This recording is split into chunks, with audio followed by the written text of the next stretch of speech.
Ladies and gentlemen, my name is Robert Scamardella. I am chair.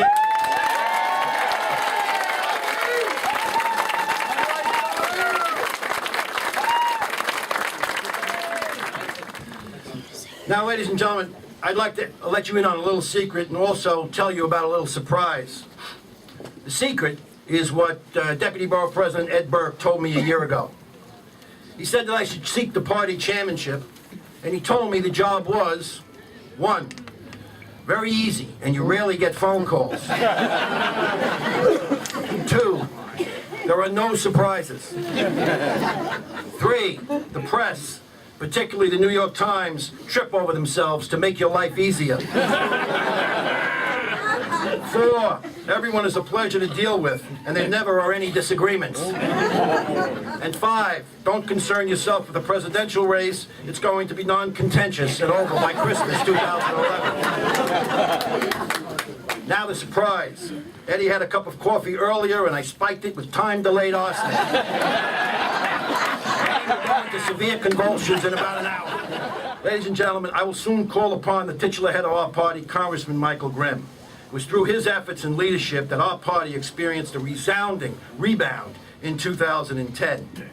Much has been said and written about this man in the last few days, all of it based upon anonymous accusations or allegations of guilt by association. In short, newspaper stories attempting to define a man not by what he is, but by what some liberal reporter hopes we will all stretchingly infer. We will not make that inference, and we remain united behind him because we know what he is. Absolutely. That's right.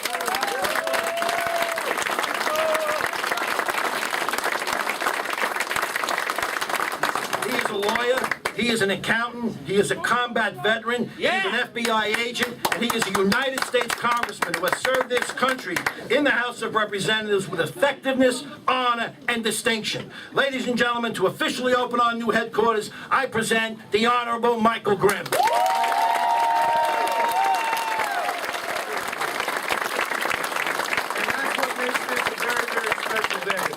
This is a special day for many reasons. It's very important for the people of Staten Island that this Republican Party is as strong as it is, and it's only getting stronger. You know, you can listen to those that want to tear us down, but this room speaks volumes.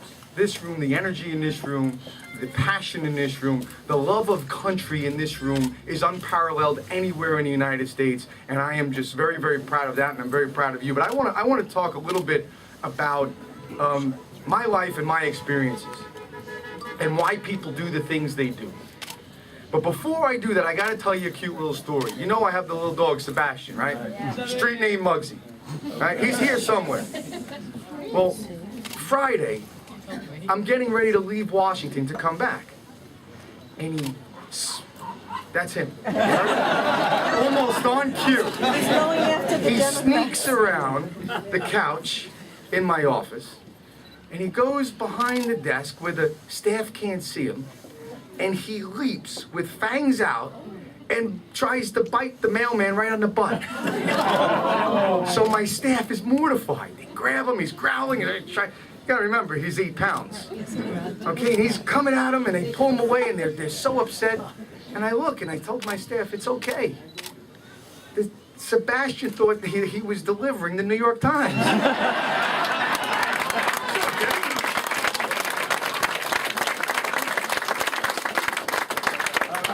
Ladies and gentlemen, I was approximately 20 years old, and I was sitting in a hole that I dug in the middle of the desert with another Marine who happened to be 18 years old. And the alarm had just gone off. The reason we were in that fighting hole is because the alarm went off for a gas attack, missiles and so on. So we put on our gas masks and all that gear, and we sat in there, and it was about 2 hours that we were sitting in there. It's approximately 120 degrees outside, and when that gear on, you almost feel like you're cooking. And when eventually it was all clear and we came away, they had some reporters out there that would come around every now and again to the front lines and where the combat was going on. And one of them grabbed me and asked me, "Why do you do this?" And they asked me my background. I said, "Yeah, I had a partial college scholarship, and I had a pretty girlfriend. I was co-captain on a hockey team. Life was very good, but I volunteered. I volunteered to go to the Marine Corps and I volunteered for combat, and they asked me why. Why would you sit in that hole? And I said, well, 2 reasons. Number 1, because that other guy is there, and I didn't want him to be alone. And number 2, because that's what Americans do. We stand up and we fight for liberty throughout the entire world. Throughout the entire world. That's what the United States does. We fight for what we believe in so that we can make the world a better place. So after the last few days of, being attacked, someone asked me, why do you do it? You know, you have a bright future, you practice law, you could do this, you could do that. Why do you do it? And I'll tell you why. I came back to district and I had to meet a young girl who was born in Bay Ridge, Brooklyn, and raised in Bay Ridge, Brooklyn. And she was going to Brooklyn College, and she got married, 20 years old. She met a young man from Yemen. And he said to her, why don't we go to Yemen and study abroad? We'll go for a year, you meet my family. And she said, okay. And they went back to Yemen, and he changed.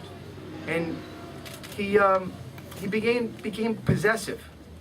Started treating her like an object and was threatening her life and abusing her. So her dad, after about a year, came to get her, and they went to the airport with American passports, American citizens.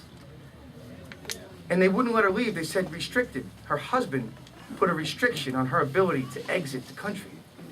So he ran to the embassy, the American embassy, and said, here's my daughter's American passport. She was born in Brooklyn, New York. He says, nothing we can do.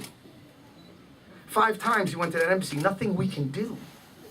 So he came home without his daughter, crying, without his daughter, who was being abused in another country, an American citizen. And he called his senators, and they got a statement from the State Department, nothing we can do. So someone who happens to be here today in the Brooklyn community said, you got to see Congressman Grimm. And they came, saw my staff. My staff calls me in Washington and says, we got a letter from the State Department. Congressman, there's nothing we can do.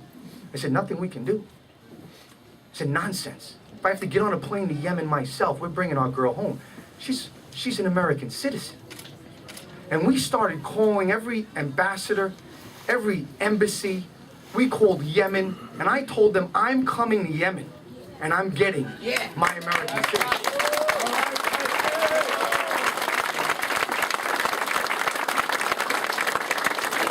And they said, Congressman, you caused an international incident. You can't do that. I said, let me tell you, I may be a congressman, but I'm still a United States Marine, and I don't leave Americans behind. And you know, a diplomat went to see her father-in-law and said, this congressman is causing too much trouble, you better send her home. And she came to my office in Brooklyn last week to say thank you, and her father held me as he was crying.